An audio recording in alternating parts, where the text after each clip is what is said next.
আজকে না হয় দুপুরে রান্না বান্না দেখিয়ে ভিডিওটা শুরু করলাম। আজকে দুপুরবেলা রান্না করেছিলাম পালং শাকের ডাল, আলু পালং শাক মাছের মাথা দিয়ে করেছি ডাল। এর সাথে আছে উচ্ছে আলু ভাজা, উচ্ছে আলুটা ভেজেছি কিন্তু পেঁয়াজ দিয়ে, আর আছে সাদা ভাত। আর করেছি, মেয়ে তো এগুলো কিছুই খেতে পারবে না, তাই ওর জন্য ডাল আলু গাজর পালং শাক কুমড়ো দিয়ে রান্না করেছি। তো এই হচ্ছে আজকে রান্না বান্না তো কমপ্লিট হয়ে গেছে। এবার মেয়ের দিকে খাওয়াবো।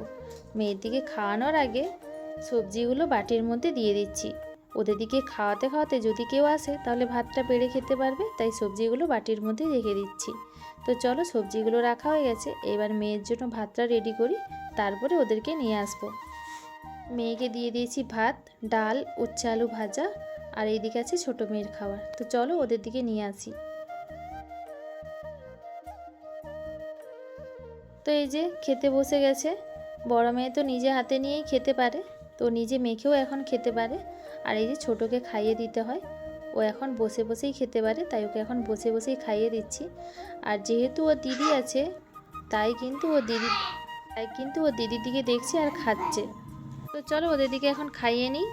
খাওয়ানো হয়ে গেছে, নিয়ে চলে এসেছি ঘরে। দেখি একটু ঘুম পাড়ানোর চেষ্টা করি, ঘুমোয় নাকি। ওর দিদিরও খাওয়া হয়ে গেছে, ওকেও এখন শুইয়ে দেবো। সোনা সোনা সোনা সোনা সোনা হুম, ঘুমু করবে। দেখো এদিকে দেখো, আর এইদিকে দেখো। এইভাবে সারাক্ষণ বৃষ্টি যদি পড়তে থাকে, কারো কি আর ভালো লাগে বলো তো?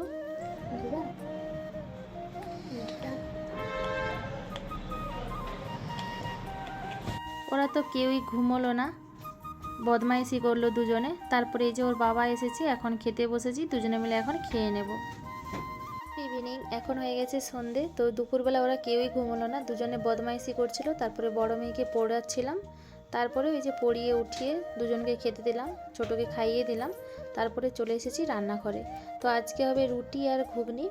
তো ঘুগনির জন্য প্রথমে মটর আলুটা সেদ্ধ বসিয়ে দিয়েছিলাম লবণ আর হলুদ দিয়ে।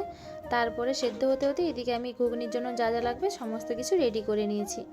কড়াইয়ের মধ্যে দিয়ে দিয়েছি তেল দিয়ে গোটা জিরে শুকনো লঙ্কা তেজপাতা দিয়ে দিয়েছি। ফোড়নটা ভালো করে ভাজা হয়ে যাবার পরে পেঁয়াজ কুচি দিয়ে দিয়েছিলাম। পেঁয়াজটা লাল লাল করে ভাজা হয়ে যাবার পরে দিয়ে দিলাম আদা রসুন আর লঙ্কা বাটা। শুকনো লঙ্কা বেটেই রান্না করি, গুঁড়ো লঙ্কাটা ইউজ করি না। তো মশলাটা ভালো করে কষিয়ে আগে থেকে সেদ্ধ করা মটর আলুটা দিয়ে একটু কষিয়ে নিয়েছি। তারপরে দিয়ে দিলাম জল দিয়ে দিলাম। তারপরে এটা ফুটে উঠুক, তারপরে এর মধ্যে একটা মশলা দেব।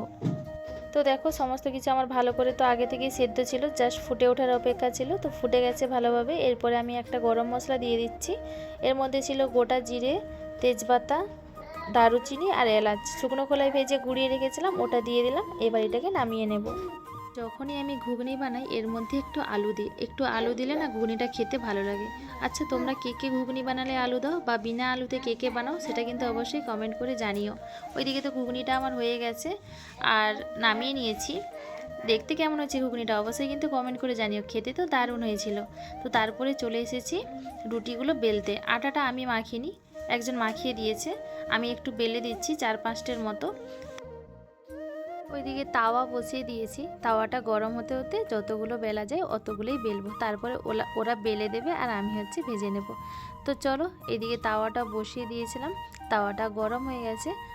একটা একটা প্রথমে ভাজছিলাম, দেখলাম যে অতটাও ফুলছে না, কারণ আটাটা আমি মাখিনি তো তাই। তো তাও ভালো একটু ফুলছিল, বেশি ফোলেনি। তো এইভাবে 2-4টে ভাজলাম, দেখলাম যে হলো না। তারপরে কিন্তু আমি ওই যে সেঁকে ভাজে, তো ওটাই আমি ভাজছিলাম। তো দেখো মোটামুটিভাবে ফুলছিল, কিন্তু সেঁকার পরে কিন্তু রুটিগুলো ভালোই ফুলছিল, সেটা তোমরা দেখতেই পাচ্ছ। তো চলো একে একে সমস্ত রুটিগুলো আমি ভেজে নিই, তারপরে সবাইকে খেতে দেবো। আর ওইদিকে ছোটো মেয়ে বসে আছে নিচে, ওর দিদি ওর সাথে খেলা করছে।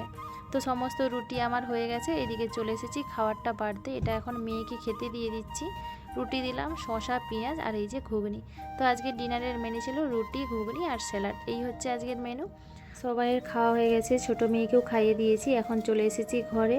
আর দেখো মেয়ে এখন হামা দিতে শিখেছে। তো দেখে আমার খুবই ভালো লাগছে, কারণ ছোটো মেয়ের অনেক প্রবলেম ছিল, অনেক সমস্যা ছিল, যেখানে ডক্টর বলেছিল হয়তো বুঝতে পারবে না, হাঁটতে পারবে না। তো সেখান থেকে আজ মেয়ে হামা দিচ্ছে। তো এর পেছনে অনেক কষ্ট করেছি, আমার মেয়েও কষ্ট করেছে।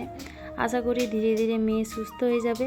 এটাই ঠাকুরের কাছে প্রার্থনা করি, মেয়ে যেন তাড়াতাড়ি সুস্থ হয়ে যায়, ধীরে ধীরে যেন সব কিছু ঠিক হয়ে যায়। তো বন্ধুরা, আজকের ভিডিওটা এই পর্যন্ত। আজকের এই সুন্দর ভিডিওটা তোমাদের কেমন লাগলো অবশ্যই কিন্তু কমেন্ট করে জানিও। ভালো লাগলে প্লিজ চ্যানেলটিকে ফলো করে আমার পাশে থেকো।